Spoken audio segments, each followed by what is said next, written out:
যারা কোনো নাস্তা পারফেক্টভাবে তৈরি করতে পারেন না তাদের জন্য আজকের এই রেসিপিটা দেখতে থাকুন, আশা করি সবার ভালো লাগবে।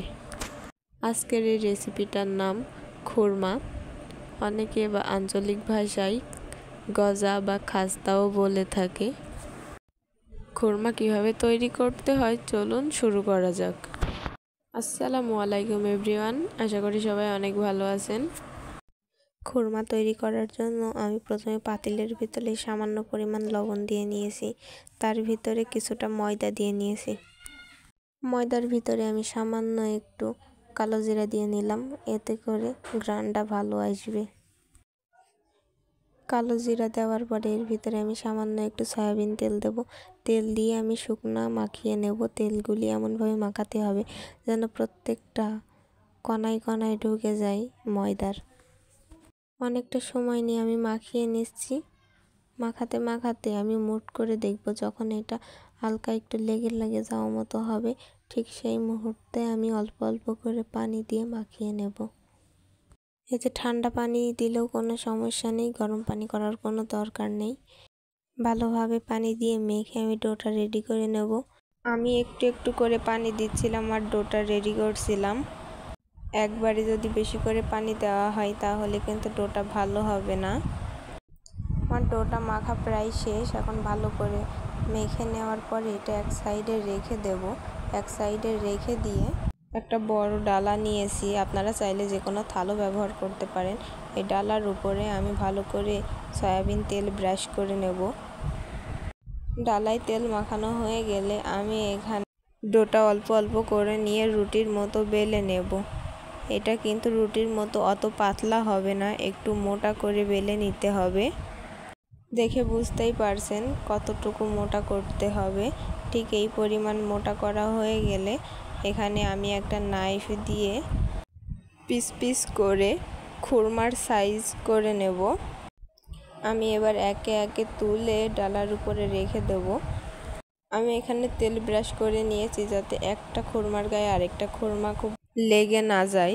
লেগে গেলে এটা শেপ নষ্ট হয়ে যাবে। আমি আবারও আটা এখানে বেলে নিচ্ছিলাম। বেলে নিয়ে একই সাইজ করে কেটে নেব। সবগুলি সুন্দর শেপে কেটে নেওয়া হয়ে গেলে আমি আবারও ডালার উপরে একে একে সাইজ করে রেখে দেব। কয়েকটা খুরমা লেগে লেগে যেতে পারে, তবে এতে ভয়ের কিছুই নাই। খুরমা ভাজার সময় তেলে দিলেই সব কিছুই ছাড়া ছাড়া হয়ে যাবে। আমি এখানে দুই রকম খুরমা বানিয়েছি, একটা হচ্ছে রিং আর একটা হচ্ছে লম্বা। আমি যখন খুরমা বানাতে বসি তখন আগেই আমার ভাগ্নে বলে দিয়েছিল তার জন্য যেন আমি গোল গোল করে খুরমা বানাই, তাহলে সে আঙ্গুলের ভিতরে পুড়িয়ে খেতে পারবে। আমি গোল গোল খুরমাগুলি আগে ভেজে নিচ্ছিলাম, কারণ আমার ভাগ্নে আগে থেকেই বলে দিয়েছে যে তার খুরমাগুলি যেন আগে থেকে ভাজা হয়, তারপরে যেন লম্বা খুরমাগুলি ভাজা হয়। আমার গোল খুরমাগুলি ভাজা প্রায় শেষ। ভাজা হয়ে গেলে আমি উঠাই নিয়েছি। উঠাই নিয়ে এখানে আমি লম্বা খুরমাগুলি আবারও দিয়ে দিলাম। একে একে সব খুরমাগুলি আমি ভেজে নিয়েছি। আর একটা কথা আমি বলতে ভুলেই গিয়েছি, খুরমা ভাজার সময় কিন্তু চুলা একদমই লো হিটে দিতে হবে, না হলে কিন্তু উপরে লাল হয়ে যাবে কিন্তু ভিতরে একদমই কাঁচা থেকে যাবে। আমি এখানে পরিমাণ মতো আরেকটা কড়াইয়ে চিনি দিয়ে নিয়েছি। 2 ভাগ চিনি আর তার ভিতরে 1 ভাগ পানি দিতে হবে। চুলাটা এই পর্যায়ে আমি লো মিডিয়াম হিটে রেখে খুব ভালো করে নাড়াচাড়া করে চিনিগুলি খুব ভালো করে জাল করে নেব। জাল করতে করতে এক পর্যায়ে দেখবেন চারপাশ দিয়ে সাদা ফোমের মতো বের হচ্ছে। জাল দিতে দিতে যখন চিনি একদমই সাদা হয়ে যাবে, পুরো কড়াইয়ে সাদা রং হয়ে যাবে, তখন বারবার করে হাত দিয়ে চেক করে নিতে হবে যে চিনি আঠালো হয়েছে কিনা। চিনি যখন এরকম হয়ে যাবে তখন একদমই নাড়াচাড়া বন্ধ করা যাবে না, অনবরত নাড়তে হবে।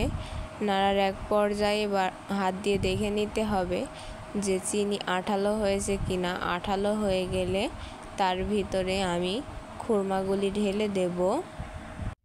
আমার এটা কিন্তু অনেকটাই আঠালো হয়ে গেছে, যার কারণে আমি তারপরেও একটু ভালো করে নেড়ে নিয়েছি, না হলে দেখা যাচ্ছে কি যে হচ্ছে চিনিটা জমবে না, তখন খুরমাটা খেতেও ভালো লাগবে না। চিনির এই রসটা আঠালো আর লালচে ভাব হয়ে গিয়েছে। এখন এর ভিতরে আমি খুরমাটা ঢেলে দেব। চুলা একদমই অল্প হিটে রেখে এইভাবে আমি খুরমা ঢেলে দিয়ে নাড়তে থাকবো, অনবরত, নাড়া অফ করা যাবে না। এবার আমি চুলা অফ করে আবারও খুব ভালো করে নাড়তে থাকবো। দেখে মনে হচ্ছে খুরমাটা ঝোল ঝোল হয়ে আছে, আসলে তা না। 2 মিনিট যাবত এটা নাড়াচাড়া করতে হবে এই গরম অবস্থাতেই। নাড়তে নাড়তে এক পর্যায়ে দেখা যাবে চিনিটা গলতে থাকছে।